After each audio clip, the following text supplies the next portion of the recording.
On Rwanda Television with me, Sarah Shinhore. We'll start with the headlines. Rwanda's new High Commissioner to Kenya, His Excellency Ernest Rwamucho, has presented his credentials to President William Ruto. In a major breakthrough for Rwanda's medical sector, surgeons at the Kigali, that is the University Teaching Hospital of Kigali, have performed the country's first extended liver resection on an infant. And on the international scene, Lee Jae-myung has been sworn in as South Korea's new president after winning a snap election.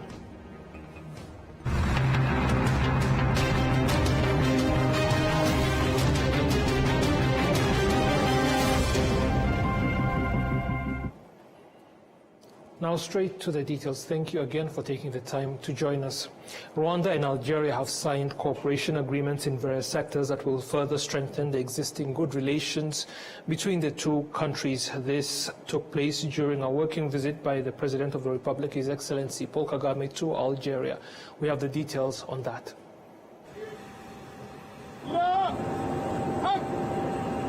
President Paul Kagame arrived in Algeria yesterday on an official visit at the invitation of his counterpart, President Abdelmadjid Tebboune. During his visit, he toured ENSIA, a well-known institution for education, research and innovation in artificial intelligence. The institution currently hosts 5 Rwandan students pursuing undergraduate degrees in artificial intelligence.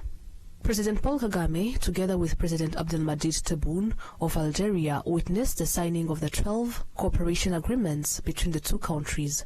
These agreements cover areas such as air transport, visa waivers, telecommunications, police cooperation, pharmaceutical industries, ICT, justice, professional training, higher education, agriculture, and investment development. President Kagame stated that these agreements open new avenues for partnership between Rwanda and Algeria. This reflects the forward-looking nature of our partnership and our shared interest to build the capacity of our people in various fields. We also value the close cooperation between our countries in multilateral forums where we support each other on regional and global issues. The agreements signed today across a range of fields, including higher education and ICT, will certainly open new avenues for collaboration. Mr. President, allow me to reaffirm Rwanda's determination to build on this momentum and to work together for the benefit of the people of our two countries. In a joint press briefing with his Algerian counterpart, President Kagame also announced that Rwanda will soon open an embassy in Algeria. The President and I had very constructive discussions which built on the long-standing friendship between our two countries. The diplomatic presence of Rwanda in Algeria, which we hope to have soon, will create more opportunities to strengthen our economic ties and see more engagement between our private sectors. Rwanda and Algeria already share a strong relationship based on friendship and diplomacy. These ties were reinforced by President Kagame's earlier visit to Algeria in 2015 and through bilateral talks held on December 9, 2024 in Nouakchott, Mauritania, during the Africa Summit on Education and Youth Employment. Enola Gladys Wenimana with that report. Now, Rwanda's new High Commissioner to Kenya, His Excellency Ernest Rwamucho, has presented his credentials to President William Ruto, officially accrediting him to represent Rwanda in Kenya. The High Commissioner stated that he values the historic friendship and cooperation between the two countries, which is founded on mutual respect, shared values, a common vision for regional peace, prosperity and unity. He noted that the relationship between Rwanda and Kenya continues to grow stronger in areas such as trade, infrastructure, education, security, and people-to-people exchanges. He also described Kenya as a key partner in both bilateral relations and the regional and international level, especially within the East African community. His Excellency Rwamucho was among several diplomats who presented their credentials to President William Ruto, formally assuming their duties in Kenya. President Ruto urged the envoys to represent their country's interests while also working to enhance the existing cooperation with Kenya. Now, in a major breakthrough for Rwanda's medical sector, surgeons at the University Teaching Hospital of Kigali, CHUK, have performed the country's first extended right hectotomy on an infant. The complex liver surgery, carried out in partnership with experts from the University of Michigan, marks a new chapter in local pediatric surgical capacity. William Evans Mutawazi with more. A team of 20 doctors and their assistants operated a child that was 10 months and was weighing 6 kilograms. For the very first time, they were handling a very complex case. They were able to operate the child for 9 hours, and as we speak, it is a successful operation. The child is in recovery, and it's their very first. Dr. Alain Dibanje, who led the operation alongside with Dr. Robin Petros, a pediatric surgeon from the University of Michigan, says the surgery was very challenging because the cancer had affected almost half of the baby's liver. The challenge was that the tumor was big and it has taken more than the half of the liver, and the surgery was to be very challenging because we had to remove almost 70% of the liver. The part that we left was able to refunction again, and you can really remove a part of the liver, a big part of the liver, but the liver will still survive.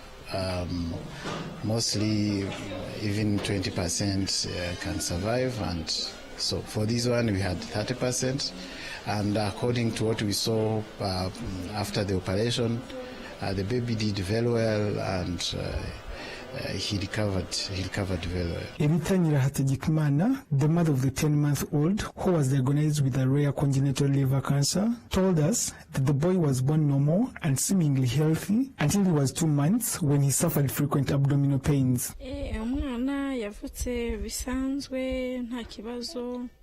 The child was born normally without any problems. In about 2 months is when I started noticing changes. He would suffer frequent stomach pains. I could tell he had a problem, but I did not take it serious. When he was about 3 months, he started losing weight and his stomach was swollen. Doctors told me he had a complication in his liver and asked me to run CT scan tests. That is when he was diagnosed with a rare congenital liver cancer. I was then referred to here. I got worried because I was told that treating liver problems was a complex process. However, I asked for a chance for my child to be given at least medicine to contain the pain as we look for assistance to travel, maybe abroad, for treatment. After getting to know that such procedures are not possible in Rwanda, I was deeply worried and concerned. However, I feel this is my miracle because the first of its kind of such a procedure was done on my child successfully. This made me overwhelmed with joy, and I am grateful to the medical team at CHUK and God. The doctors followed up with me even when I was home. They kept calling me and checking on my son's condition. The operation was carried out successfully and the child is now very fine. In this entire journey, the community-based health insurance, Mutuelle, helped me a lot, and without it, I couldn't afford this whole procedure. The child was having a very complex condition, liver cancer, that was successfully operated by a team of 20 doctors who are Rwandan from this very institution. It is one successful operation and the first of its kind in Rwanda. Reporting for RBA, William Evans Mutawazi. Now, participants in the International Conference on Skills-Based Education, currently taking place here in Kigali, have emphasized that cooperation among African countries is essential to solving the existing challenges in technical, vocational, and skills-based education. The experts have also pointed out that while African countries are at different levels in terms of skills-based education, this is exactly why mutual support is necessary. Rwanda is doing very well in this area, and we can learn from each other, different countries. There are many different countries here who learn from Rwanda, yeah, and also we can learn, especially improving on the training of the trainers, and also improving our infrastructure, because technology, as I said, is changing very fast. So there are people who are at the forefront of these technologies, and then Rwanda can learn more from them, you know, in trying to improve infrastructure. But more than quite a lot of other countries have done. So I think they can learn from us how we have done it. What you can see is that there are emerging markets, that there is a huge need on one side, and that TVET systems are really improving in the African context. And from my perspective, there's a huge potential, and you can see that in 2050, 50% of world's population below 20 years is going to live in Africa. So that means the workforce of the world is in Africa. Now, Rwandan participants at the two-day conference have noted that it is providing an opportunity to showcase Rwanda's progress in technology and skills-based education to the world. The Director General of the RwandaTV Board has observed that the conference will result in resolutions that will help African countries to improve the quality of their skills-based education. The conference has brought together around 350 participants, including students, educators, policymakers, and education experts, mainly from 27 African countries. Now, international tourism organizations are reporting that Rwanda has significantly developed its tourism sector, which now contributes up to 10% of the country's gross domestic product, or GDP. Tourism has also played a vital role in job creation and preservation. It was really fun. It was my first time riding a horse. Really nice weather, nice views. It was really enjoyable overall. A good experience. According to the World Travel and Tourism Council, compared to the pre-COVID-19 period, domestic travel in Rwanda has increased by 32.2%, generating up to 773 billion Rwandan francs, including revenue from Rwandan tourists. Rwanda is particularly recognized for its efforts in conserving mountain gorillas, which were once on the brink of extinction. Because this country, almost 30 years ago, was torn apart. 3 decades, almost 3 decades on, it's a nation transformed, strong, united, successful. Today, travel and tourism is the single largest source of foreign earnings. By the end of 2023, the end of this year, it's forecast to be 8.2% of this country's GDP and employing, as Arnold said, over 350,000 people. That's what we mean when we talk about the economic opportunity of travel. Under the country's national strategy for transformation, it is projected that the annual tourism revenue will reach $1.1 billion by 2029. Regarding conference tourism, in 2024 alone, Rwanda earned $84.8 million. The International Congress and Convention Association, that is the ICCA, has ranked Kigali as the second top conference city in Africa for 5 consecutive years. President Paul Kagame has pointed out that 31 years ago, Rwanda was a country no one wanted to live in, and that the effort invested in rebuilding the country is what is now yielding visible success in the tourism sector. Every year, we welcome so many visitors who come to Rwanda and to enjoy the unique natural beauty, to attend sporting events, or to participate in gatherings like this one. This is a privilege and a trust that we do not take for granted. Conservation is a big part of our strategy to build a more sustainable future. We are delighted that the Nyungwe National Park is now a World Heritage Site. We're also investing in the infrastructure and skills to host major sporting events such as Basketball Africa League. According to a report by the WTTC, by 2035, the tourism sector is expected to generate 3.1 trillion Rwandan francs annually and account for 10% of the country's GDP. Furthermore, the sector is expected to sustain as many as 545,000 jobs across Rwanda within the next 10 years. Now, the National Bank of Rwanda has introduced new penalties for individuals or entities that illegally use foreign currencies, including those who set prices or charge in foreign currencies. These are revised regulations issued this year, replacing those that had been in effect since 2022. In an exclusive interview with our colleague Placide Ngirichuti, the manager of finance sector, legal and regulations at the central bank, Geoffrey Mugabe, began by explaining the main reason behind the revision of the regulations. These regulations are amending the already existing regulations that was issued in 2022 by the central bank, April 13th, 2022. So the current regulation, it's just an amendment on only 3 provisions. The provision on whistleblowing, the provision on administrative sanctions, and the provision on element of payment. So let me start with the element of payment. People are wondering who is eligible, who should transact in foreign currency, who should price in foreign currency, and who shouldn't. So in a nutshell, every single person, every single company in Rwanda, when they are operating in export and import, are allowed to transact in foreign currencies. If you intend to buy goods from abroad, you can do that in foreign currency. If you have goods that you intend to sell in foreign countries, you can price them in foreign currency.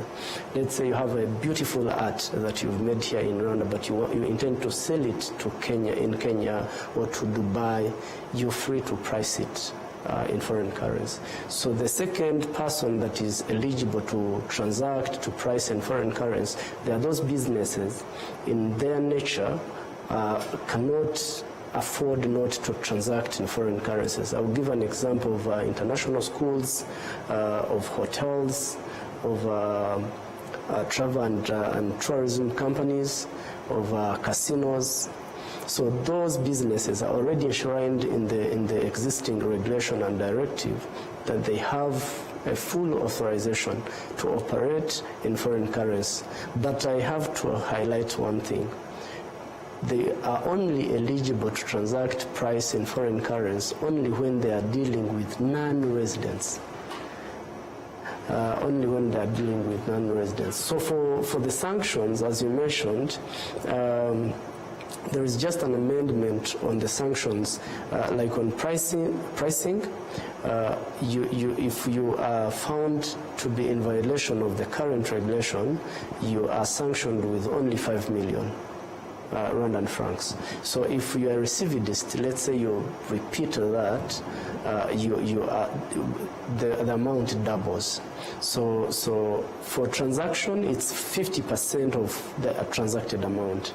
If you repeat that, you're not rehabilitated, or the first sanction did not redress you, and then it's 100% of the transacted amount.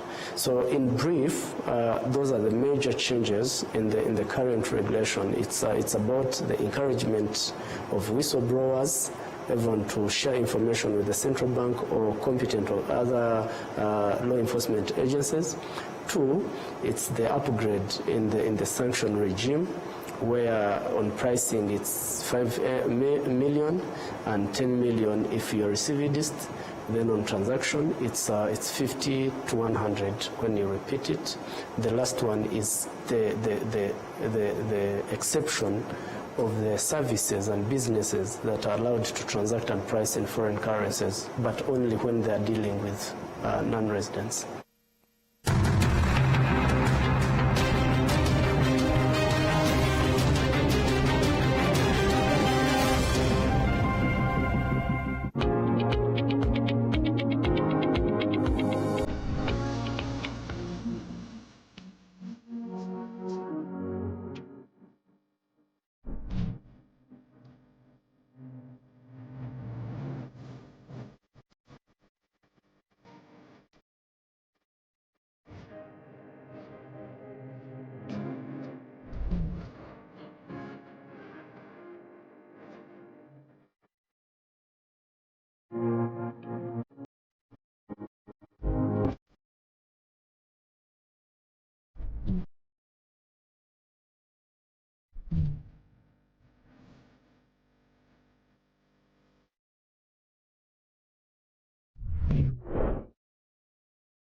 During life's moments, laying hoops,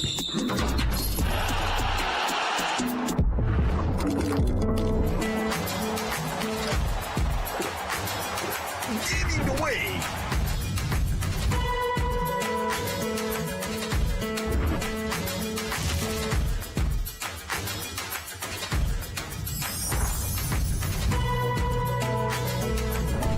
making moves.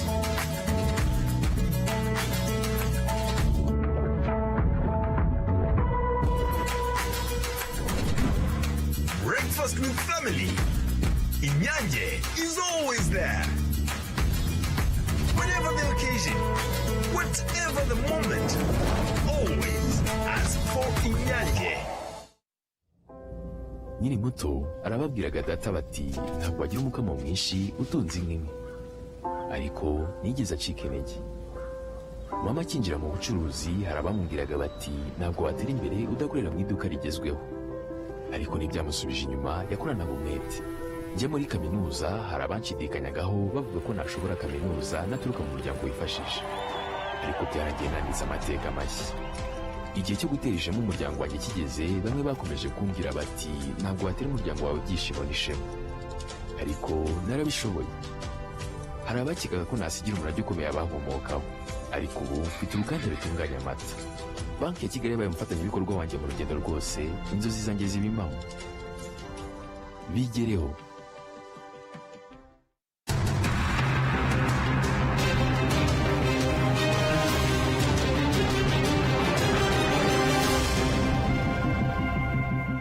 Welcome back, and now a look at international news.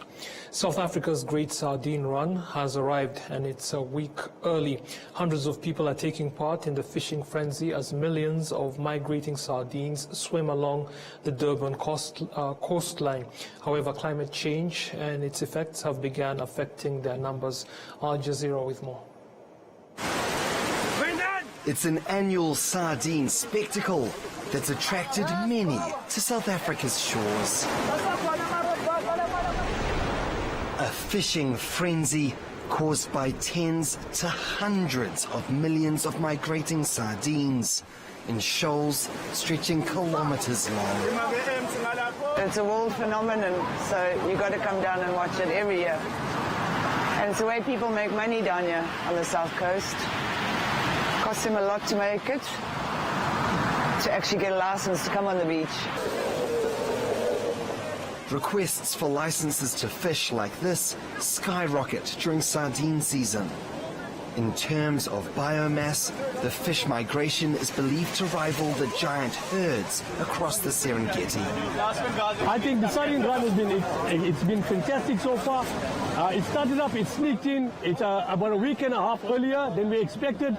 Quite a few nets, even yesterday at Rocky Bay. It has been just fantastic.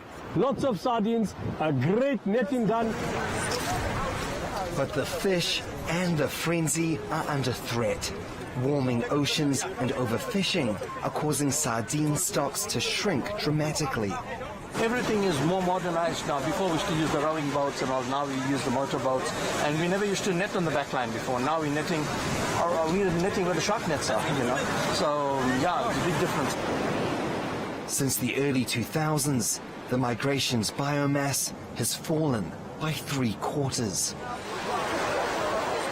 A world-famous natural phenomenon, there are fears the sardine run could be at risk of collapse within just a few decades. Perry Wilton, Al Jazeera.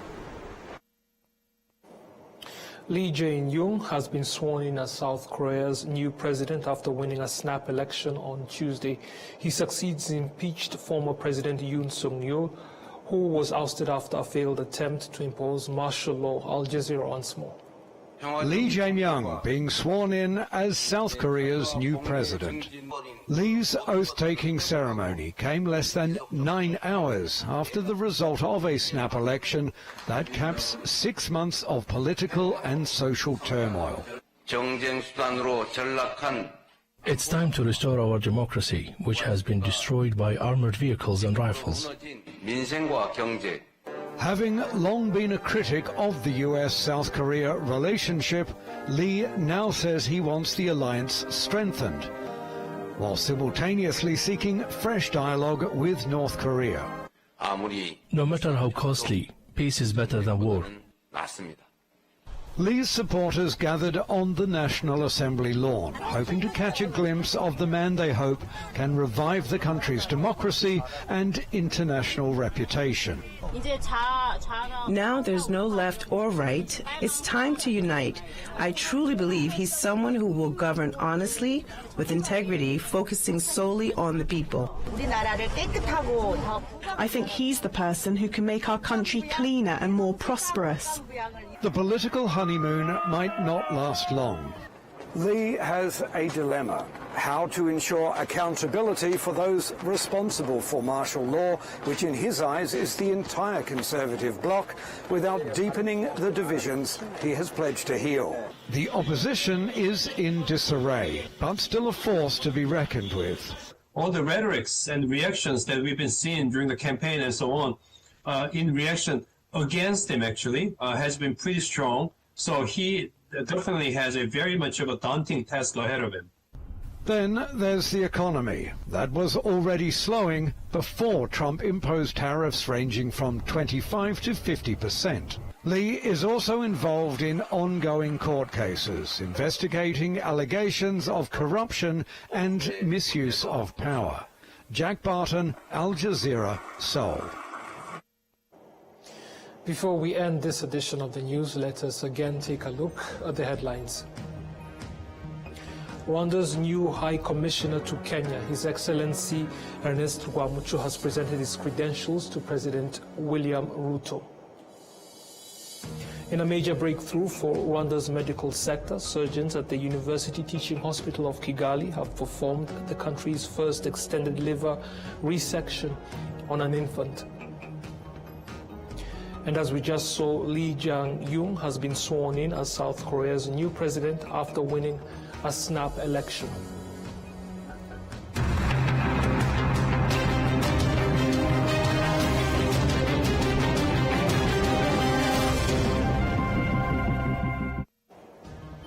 I thank you for taking the time to join us for this edition. I'll be with you again for the next one, and I'll see you soon. Goodbye.